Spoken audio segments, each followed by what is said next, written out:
Unbelievable!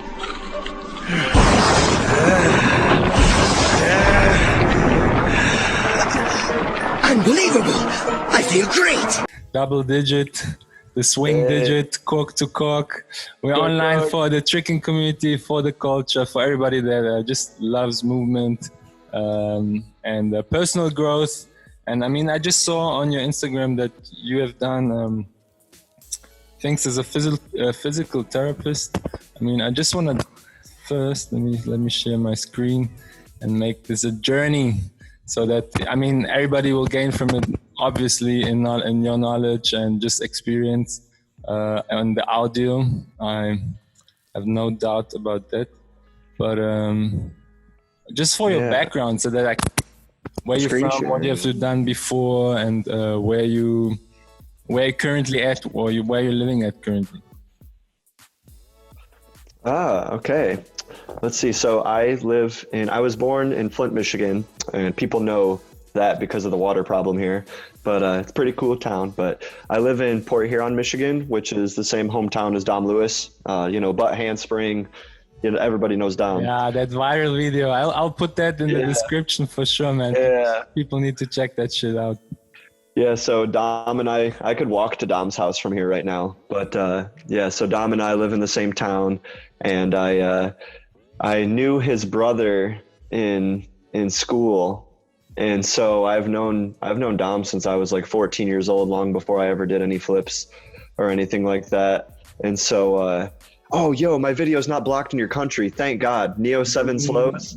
It's blocked in America, and it makes me and that video actually you mentioning that's how I got aware of you, and then I stalked your Instagram and I saw that you did a certificate as a physiotherapist, or I mean some sort of educational thing. Massage therapist, exactly. Yeah. And I watched the Neo 7 gathering slows. There's like a longer study slow-mo edit from exactly this event on. And I'm like, damn, I need to get to know this guy. And I mean, a lot of more people need to get that information of that legendary everyday heroes gang. You're like a literal superhero gang. For everybody that is watching this right now, I have to share some gold while we're talking. And it's Jahaad sampler that made me go nuts when I figured out that he's also in the same gym. And I mean, even who is it here? I saw a cool session with you and Daniel Pitlock actually. We were all just together. Yeah, on this Saturday we were all together. Yeah. Oh yeah, that's my boy. Yes, I remember this day. Man, incredible stuff in the session. Oh, dude, I'm glad you like it, man. It's really cool to see. So I guess I saw on your Facebook, because I had to creep a little bit, I saw that it looks like you're from Germany. Is that correct? Yeah. Yes, I'm born and raised there, but I'm currently in Vienna in Austria. In Austria? Okay. Yes. Wow, that's amazing, man. So how do I say my last name? Because I'm German and I say Schwerin, but I know the W's are different over there. Schwerin, yeah, it's pretty accurate actually. Is that close? Okay, cool. That's good. All right, sweet. But yeah, so I got into tricking before I ever met Dan and before I ever met Dom. But I went to that gym right there actually. How real can I just tell the whole truth? Because it has nothing to do with gymnastics or martial arts or anything. Sure, man. Okay, so, and I had, my childhood was a little crazy, I wasn't hanging around with the best people and stuff and all that jazz. But basically when I was 17, I was selling weed a lot. And I went to this gym right here, this footage. And I went to this gym to sell weed to one of my friends. And I had taught myself a backflip when I was like 14 years old or whatever off of an old Juji Mufu video. And I went outside and I learned it. And I eventually did it like 2 times on grass. And I was really happy. So I never did it again. I was like, sweet, I did it. I'm done. And then I think 3 years went by without me ever really doing it or caring. And then I got invited to, I didn't get invited to. One of my friends was buying weed off of me. And he was like, hey, I'm going to this gym. and I'm going to be in the parking lot, so just meet me here. So I met up with him. We ended up smoking probably way too much. And then he was like, hey, you can do a backflip, right? And I was like, well, I mean, I have done a backflip, but he told me that, you know, this is flames or blah, blah, blah. And, you know, you should come inside and try it out again. And I was like, no, like, cause I had gotten anxiety from smoking, and I was like, no. And he's like, come on, dude, it's chill. You know, it's going to be fine. There's only adults here. And so I was like, okay, like, I guess I'll go in there and give it a shot. So I went in there, I got on the floor, and, but I did my first backflip in a gym after like 30 minutes of the good old fashioned, like, you know, when you go freaking yourself out.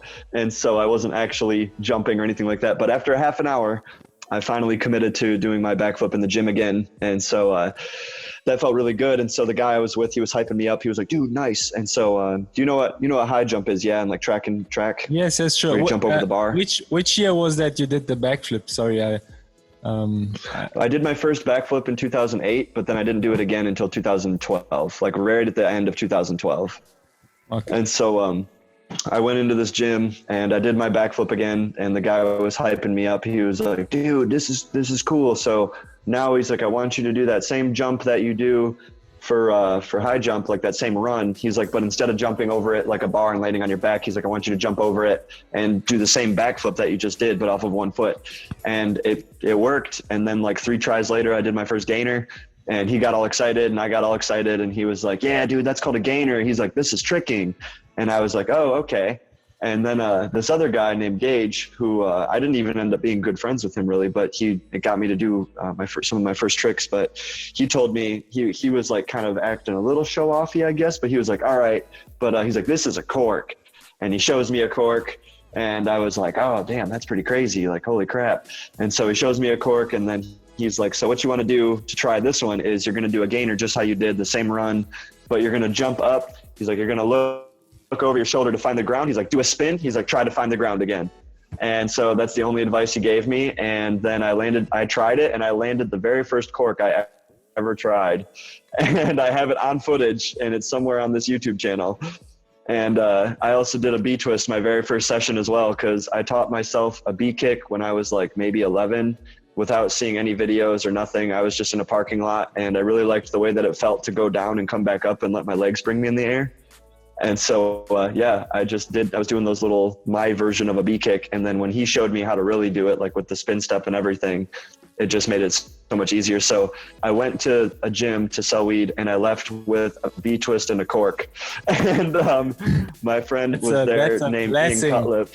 That is right. I played Xbox my whole life. I didn't care about sports. I didn't care about nothing. I didn't even care about exercising that much yet. And so I found this, and then there was a guy there named Ian Cutlip who's also on this channel, and he was the one he did a J-step cork shuriken. And the way that, like, you know those people where they do just a cartwheel and it's like, oh my God, dude, anything you do is beautiful. So he's one of those guys. And so he did a J-step cork shuriken, and the way he did it, just the foot came across the light, and it just burned this fucking memory into my brain of this beautiful cork shuriken. And I loved like the guy I'm talking about, that Everything is Kosher, Ian and Brandon video. I think it's like, that's the guy who got me into tricking. So Dan Pitlock is the guy who eventually trained me, but this is the guy who inspired me. And you can tell we look pretty similar in some of our movements for sure. But so this is the guy who did a cork shuriken and burned it into my brain that this is what I want to do for the rest of my life. And so when he did that cork shuriken, I was like, oh my God. And then my friend Sean was there, and he was doing scoot dub back and forth across the floor. And so my very first session I ever went to, I watched Ian do his first J-step double cork swing cork, and then I watched Sean do scoot dubs. So from the very beginning, I was surrounded by dubs, and then I got inspired, and I said that this is what I want to do for the rest of my life. And then I immediately went to work, and I told him, hey, I got to take off these days. And I never stopped going to sessions ever since. And then after about 4 months, I met Dan Pitlock, and then it just all hell broke loose. And that's a legendary start. And I mean, you're not only surrounded by just dubs, you are surrounded by incredible clean dubs, like technically. And I don't know. Yeah. And I always wanted to know how is the vibe, on how was the training situation and mindset, and the consistency in the Everyday Heroes gym. I mean, is this the place there where you guys still train? We train right now. Just after coronavirus, we haven't really gotten back to this gym as much. We kind of train more in that one of the video that you were watching with me and Dan earlier. That one right there. And so that's where I work. And so it's a little easier right now, but the home gym is definitely downriver, that other gym, that one. And so I like watching the video at the same time. This is cool. Yeah, man. But so, I would say from 2013 to like 2017, especially maybe part of 2018, I trained every Wednesday with like good trickers. So like at least people that could dub and like, or at least creative people. And I didn't train alone for 5 years. I did not have a session without somebody else there for 5 whole years. Even like, I mean, obviously, if I go out and have a grass session by myself, but I would always have a consistent Wednesday session with at least a couple guys.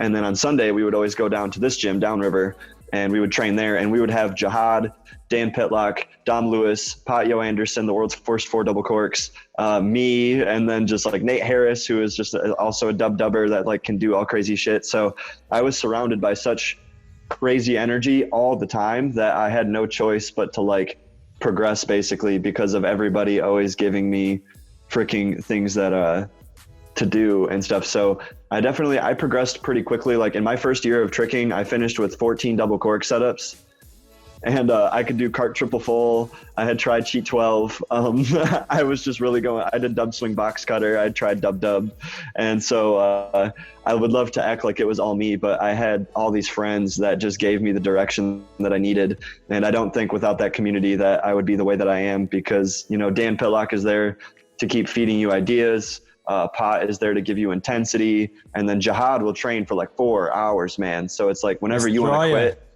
dude, he just doesn't stop. He just doesn't stop. So like when you're surrounded by that energy, you just have no choice but to rise to the occasion. And it just truly, I'm a culmination of everything that Everyday Heroes really are. It was so beautiful, man. And so nowadays I definitely train more by myself. Like after 2018, I think, is when Dan got hurt. Patio Anderson disappeared a little bit. And then, so, communities aren't always going to be the same forever. But for the first 5 years, man, it was literally like I was in heaven. It was crazy. And I didn't even realize it till it was all over. And I never asked Daniel Pitlock, but what was the message behind this Everyday Heroes thing and the founding of, I mean, for me, it's a very inspirational place of everything, just like the whole history of Daniel Pitlock, his power, his mindset. I still remember the good energy in the days where Daniel Pitlock and Daniel Graham had this thing running. I don't know if you remember. I just want to mention those guys. That is that's crazy, Yeah, so you've been tricking for a while then, huh? Yeah, like you said, you saw this picture of the, what was it, cork Schwerin in the beginning, or cork illusion? Yeah. That was me 2005, seeing Anis Schwerin at Flipmonk Squad loop kicks in Germany, doing the smoothest combos and swings on this soft mat, just like hard floor basically. That burned into my brain. Very, very positive. Yes, dude. What a good person to have burn something into your brain too. That's cool, man. 2005? Mm-hmm. Whoa, that's cool. Dang. Yeah, man. Dan Pitlock started the team as, from what I understand, so I might not be 100% accurate, but it was a couple guys from high school, I believe, that he was friends with. And Dan was, of course, the best because he was from sport karate and stuff. So he did the bow staff. He's got like, I don't even know how many bow staff world championships and stuff like that. He doesn't even really care about it, honestly, that much anymore. But so he had gone to Korea, done all this stuff. And so he wanted people to train with at home. And so he trained a little bit with these people from high school. And I can't remember. I think he met, trickstutorials.com. Have you heard of that? Of probably? course, Juji Mufu, John Call, the legend himself, Yes. the only one, the mighty warrior. Yes, the mighty warrior. Yes, John Call made Tricks tutorial. So He's the chosen one, the first one. Yes, and it's so funny so Everyday Heroes, I would assume credit would go to that website. So Juji Mufu is the reason our team really got to be formed, because that's where our Dan met our friend Kevin, who is also from Michigan, and they just happened to live next to each other, and they were like, holy shit. And so they started hanging out, they started training, and then they found this guy named Patrick, who the guy on our team who the world's first 4 double corks. So Patio Anderson landed J-step, dub, and he couldn't do a backflip for 3 years. He couldn't do a backflip for 3 years. And so that was the group that originally really like got into, I don't know what exactly you'll find from him, because he deleted a lot of his stuff because he's sketchy. I downloaded and I have to show this if I can. Let me just see, stop share. Because this is called, I have his Saiyan blood sampler. I don't know if you remember it. And that inspired the shit out of me, like his swings back then. Dude, he just doesn't have any regard for human life. He is just trying to get it done. But yeah, so I believe that there was a couple people before Pot and Kevin that were like, so the Everyday Heroes were formed like 12 years ago. But then once Pot joined and once Kevin became a thing, and Tricks Tutorials kind of got those guys a little bit more together, and like that started off the foundation, then the Everyday Heroes really became a thing, and then it just kept evolving over time, and some people would fall out, but more people kept joining, and it just became, basically Dan didn't want to train alone. Go ahead. Just a moment. My fault. Okay. Oh, yeah. Here we go. I'm just going to let this run in the background because people, I think, will enjoy this. Yeah. Why is it? Just a second. Is it fine? You see the screen? Yeah, I can see the screen. Okay, There's cool. It's a little, might be a tiny bit choppy, but I think that's just because I'm on the other end. It's fine. Yeah. So, yeah, man, Dan really gave me a really good foundation. And by the time I met Pot, I was already like spamming dubs. And so Dan would give me like a good training session as far as like, if I did, if I want to get better at corks, he'd be like, okay, you like try scoot cork, and then now try master scoot cork, now try J-step cork, now try touchdown rise cork. And then to get better at like cork D-leg, he'd be like, okay, try touchdown rise cork D-leg, master scoot cork D-leg, B-twist swing cork D-leg. So we would have these themes, and we would always have these really cool like training sessions where it's like you're practicing, but you're just having fun at the same time. And so there was this very nice progression that would happen. And, of course, I'd have my own sessions on Wednesdays, and I wouldn't see him all the time. But when we would train together, he was very good at seeing where you're at and deciding where you need to go next. And I always appreciated that about Dan. But then when I met Pot is just intense, dude. Pot is a dragon. He showed me pure focus. I've never met somebody with such an ability to tune out the rest of the world and focus on what you want to do. And so he would be in the corner of the room, and he would just be so lasered into what he was watching, and he would just ignore everybody as if there was nobody else in the room.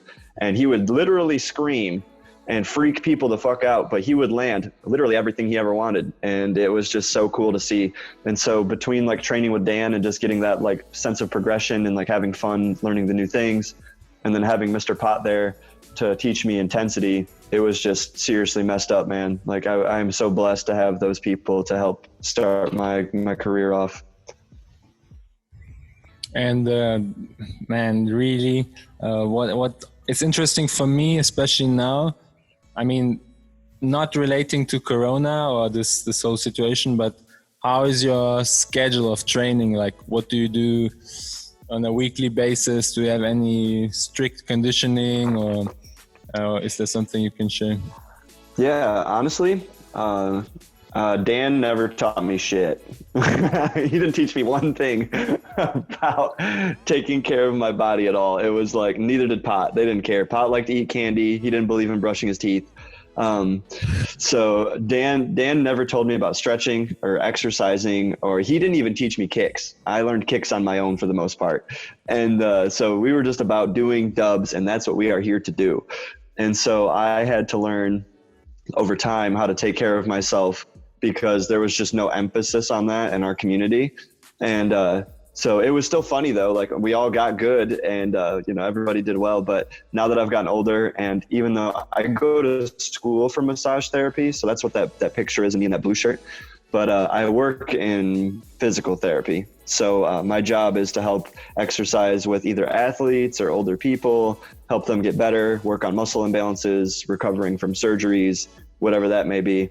And then once I got into that world, and one of my best friends is a personal trainer, so he was able, between him being a personal trainer, him also working in physical therapy with me, and me being in physical therapy, and also we are a coach at the same gym, so we both work together at the gym and we work together at physical therapy.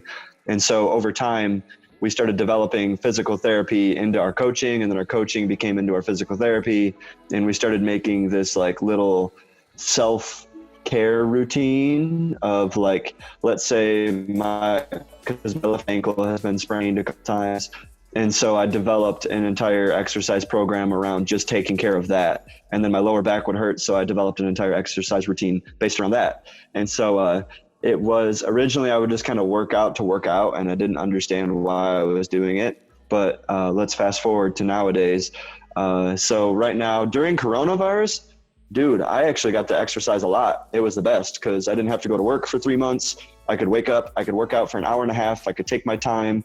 And it was just great. And so I would structure it all around if I'm battling, or like if I'm doing tricking specifically and I'm training for tricks, then I would do like interval training with my cardio. So I would do running. I would do interval sprints where I'd run fast, slow down, run fast, slow down. Because you know when you're in tricking, you know you're comboing and then you're not comboing, and you're just standing there, and you're comboing and then you're not comboing. So I wanted to mimic that heart rate. So I made all of my exercises based around a tricking heart rate. And so I would do my runs. I would run with intervals. So I'd like sprint from one mailbox to another, and then jog, and then sprint from one mailbox to another. And that really helped. And then I would do my bike. And since tricking rounds are a minute, I would do 1 minute of high intensity, and then I would lower the intensity the next minute, but I would try to like make sure I'm still going fast. And then I'd raise the intensity the next minute. So interval cardio has been huge. And then I would also incorporate like my rounds of exercising being like circuit style. So I would put like a 20-minute circuit together. I would have 4 exercises based around movements of tricking. And then I would rotate through them like 45 minutes of exercising, 15 seconds of rest, rotate to the next exercise, go through those 4 exercises as many times, or like for 20 minutes. And then each one would be hopefully a functional movement for tricking. So I would have my cardio in the beginning set up for tricking, and then I would have my circuit set up for tricking style movements. And then at the end, I would train my core, because that way it keeps my back strong. And then I would stretch, and I would try to work all my opposite, because, you know, tricking is so one-sided. So I would base my stretches all around trying to make sure that my back from my left side is the same as my right side, and that my shoulders, because I mean, even in this clip, I do touchdown rise on my left arm 7,000 times, but I've only done it like maybe 5 times on my right arm. And so then the physical therapy started coming into play, where it's like my right shoulder was becoming more tense because it's only swinging up on swings and out of touchdown rise. So my right pec was really tight.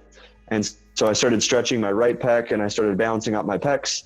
And then I would also stretch, like my hip flexor on my right side is strong because I do so many corks.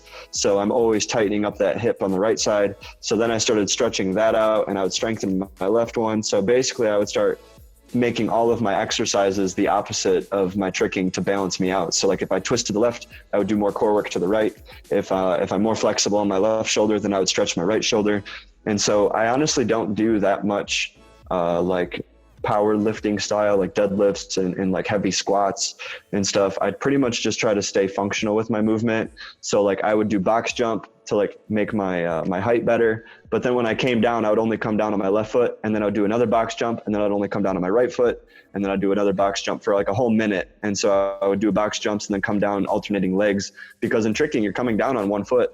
And if you're going to do something where you're coming out like an ankle sprain, you don't want to just do corks to figure out if your ankle's still sprained. You want to do something small and figure out if it feels strong or not. So I do like box jumps and kind of like come down on that one foot. So if it does feel weak, I can learn that early, and I don't have to wait until it like injures me, where if somebody's like oh, my ankle's not feeling good, but I'm going to try this. It's like, no, dude, there's like little things you can try and like warm it up and like let it feel good and just kind of see where it's at. And so, to answer what I'm doing currently, my schedule is really busy right now after coronavirus. I'm going to school and I'm working, and sometimes it's over 50 hours a week. So like today, for example, usually I would work 8 in the morning until 6 in the afternoon. And then, I come home, I have to do some schoolwork and stuff. So I don't have time to fit in like an hour and a half every day. But if it comes down to a bare minimum, I try to at least do my ankle conditioning. So even if it's just some simple stuff with TheraBands, moving my ankle around, and then I take care of my core. So I do like 8 minutes of core, even if it's a small amount, and then I stretch. So it's like, I'm not able to train as much as I would like to for tricking, but even when I can't, I just do physical therapy and I try to take care of the injuries that I have and at least make sure that I maintain where I'm at if I don't fall back. But let's say in those times you're training hard and just figuring out good technique and power chasing. I mean, you did easy looking triple corks and stuff. I mean, on those days where you trained hard before Corona, how much training you usually get in on a consistent base to maintain that level of tricks? I would say my old schedule was I would train for an hour and a half on Wednesday, and then I would train for about 2 to 2.5 hours on Sunday, and that was all the time I spent in the gym. So I didn't have a lot of gym time. I wasn't training like every single day. Like I know Shosei can go to the gym 5 days a week, but I didn't have the ability to do that. And so I would train for an hour and a half on Wednesday, and I'd have 4 days or whatever until my next session. But I'm addicted to the trampoline, and I still am. I love the trampoline to death. So I would train my power moves on the floor.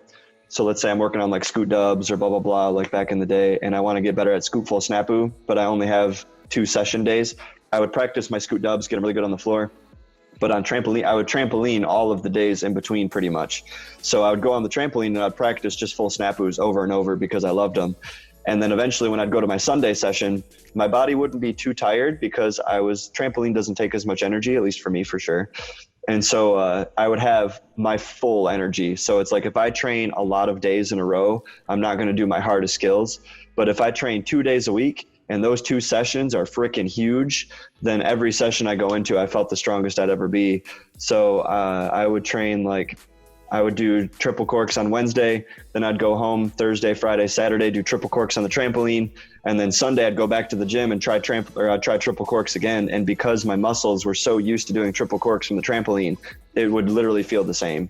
And so I just kept doing that with everything. Like I did dub on trampoline before I ever did it on floor. I did triple corks on trampoline before I did it on floor, double backs, everything. So basically 4 sessions, 2 like proper gym banger sessions and the other 2 just technical trampoline sessions. Yeah, yep. Sometimes even more than 2. Like I would almost do it. I would do like 5 days of trampoline and then 2 days of tricking on the ground. Like my mom was worried about my mental health when it came to the trampoline because I was always out there. Why? And then what do you actually think about those massage guns? I don't know. Hypervolt, have you heard of stuff like this? Yeah. That's actually a good question. I think that they are good for, I haven't really, well, let me think about this for a second before I say too much. I think that I personally don't like them that much. Like I don't use them. I've had friends that have them. I don't really care for them that much. And I definitely think that they still can work, but it's more for like warming up your body a little bit. It's kind of like a foam roller, but a little bit better. So it's like you can use it a little bit and it's going to help you out, but it's not going to give you a lot of the major benefits that a real massage would. And so if I ever use one, it's just to kind of warm my body up. I'll kind of do a general go across everything because of its vibrations. It kind of warms up your tissues. So it's meant to be like a before exercise thing too. So you can use it to kind of get everything going. And then once you go to do tricking, your body's going to be warmed up because the tissues are warmed up. But as far as like using it to get like more benefits long-term, I think that there are better options like lacrosse balls, and you can use like the foam roller actually works a little bit better. So I only use the Hypervolts and stuff to warm my body up before I go do something. And it still feels good, like if you get it, but I just think there's there's better alternatives for if you're trying, let's say like my hips are sore, you know, in the top of your butt cheek where everybody gets it because of kicking and stuff. So if you use a Hypervolt on that, it's going to feel good. But if you use like a lacrosse ball and you have like that consistent, I don't know, like, you know what I'm talking about with the lacrosse ball. Yeah. Like the consistent pressure.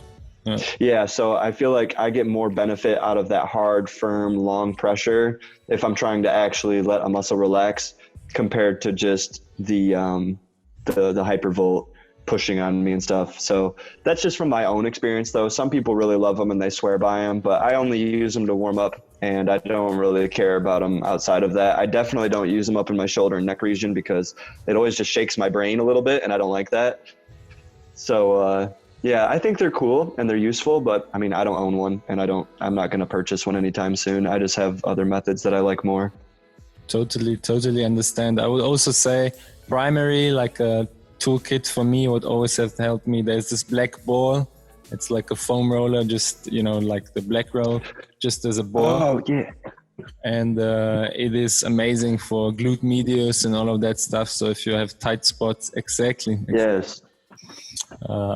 Is it this guy? Can you see me? Yes, I can see you. Exactly. Little ball. Yeah, this little thing right here, dude, life changer. I love it. And another I can thing, use it on my feet right now. Another thing, what I would love to ask you is, what do you think made your swings nice, fluid, and powerful? Like, or any recommendations? What you think over the years taught you to have a nice eagle out of the swing? Ooh, I got good advice one time. I was already good at swings at this point, but I didn't realize that this was the advice that I had really been trying to live my whole life. You know, Ali G from Russia, he's really good. I don't know if you've heard of him, probably. He's like on Team Skillas and stuff. Yes. He was also on of this show. He spoke about. Oh, he was? Yeah, he was talking about his mindset for cleaning up his corks and going in. Did you say like more gainer? Yes, gainer, man, gainer. Like a real gainer. More you gainer. know? It's so true. Yeah. Yeah, dude, more gainer. My knee, because I learned swings on trampoline, and so my twisting was always good. But on trampoline, you can't swing with a perfectly straight leg, or you're gonna swipe your toes off the ground. And so I would have really good twisting, but my corks, like I would have a knee swing instead of a nice straight leg. And so I had to really work on keeping that leg straight. And when I was able to do that, that's when I was able to start getting better, more consistent swings and stuff. So like, even if you watch, like if I have a clip where I do 10 corks, you'll see the first ones I got, like my leg's mostly straight for the first like however many, but then it starts to bend. And then when my knee starts bending, that's when you can see my power starts losing. So it just goes to show that the straight leg is like Abel Martin or even, I mean, obviously Guthrie and stuff, but their leg is so straight when they kick. But also, I think being good at touchdown rise, because touchdown rise is just an eagle, but you have your hand on the ground. And so since I was so good at touchdown rise, my eagle was really good. And so we would refer to a cork as a gainer raise. So you do a gainer and then you turn around and do a rise. And so after thinking of my eagle being like my raise and my touchdown raise, it just really helped me learn how to open up in the ways that I needed to. And so over time though, because even if I had the right concepts in my brain, my left leg still wasn't strong enough for a while. So once I started getting the strength, then that really helped to be able to implement the form that I had already been thinking about. So it just kind of took some time, and whoever out there is listening that is trying to get better at swings, just don't give up on them. Like they're not going to be the prettiest at first and they're going to be hard, but once they start to give you power instead of take your power, that's when it becomes fun. That's when this gate opens, and that's when you join the Saiyan Warrior race. Yes. Wings. Yes. I actually made a challenge just recently for 10, 15, and 20 cork swings. The hyperbolic swing challenge, and there's like 3 rewards you can claim if you record your cork swings in slow motion and upload it on a verified YouTube. So if you know guys that can do more than 10 corks, why not?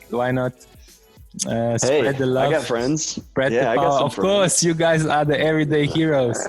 Yeah. I mean, crazy. It's been really a joy having this exchange and information.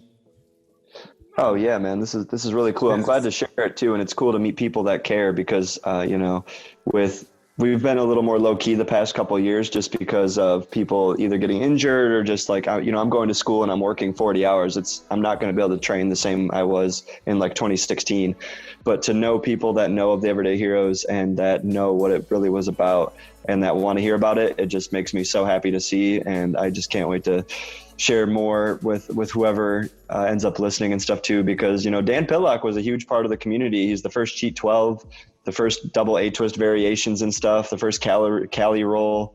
Like the Everyday Heroes really were there for a lot of the beginning of tricking and stuff, and so it's just cool to be able to share that information and just put it out there.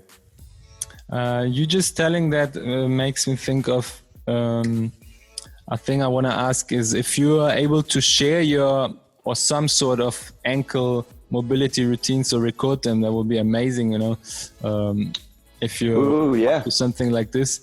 And man, just talking to you and now you mentioned Dan Pitlock and Potio, and just me having this conversation with you and really inspired me to get to know them better, because now we're also all restricted with traveling and stuff, and I never made it in America. So I thought, man, why not use this technology and try to meet those magnificent, legendary places of tricking history, and what comes with it, Yeah, man, it's a beautiful thing. This is really cool. I just did my first podcast last week with some guys from Singapore, the Hype Tribe, and then you messaged me like 2 days after, and I was like, holy crap, man, I didn't realize that there's these communities that are so cool that really care about all the right things too. Like I read the Hyperbolic2020.com, I read the stuff that you put on there, and it made me so happy to see that there's other people that care about those things. And I was like, dang, dude, I can't wait to share with this guy. I feel like he's really going to appreciate, and I just really loved it. Yeah, man, because at the end of the day, we all want to grow, get better, and motivate others to get better too. It's not just, I learned a lot through this conversation. I'm going to try to apply some things and just change my own game. That's how we grow. But it's a blessing. Definitely. It's just a blessing that we can share this knowledge and have this conversation so that others can join the gang. That's the spirit. That's so the spirit of this whole thing, because we can help each other. Everybody, like Alexander said recently, that everybody has a gift. We must just use it for the good. And, that's why we're running this show. True. I'm very, very thankful, man. For taking the time, sharing the journey, paying my respect to the everyday heroes out there. Yeah, I got my little panda on my arm. He's going to be there for life. Let's see if I can see him. My little panda man. There he is. Kaboom. That's my everyday hero.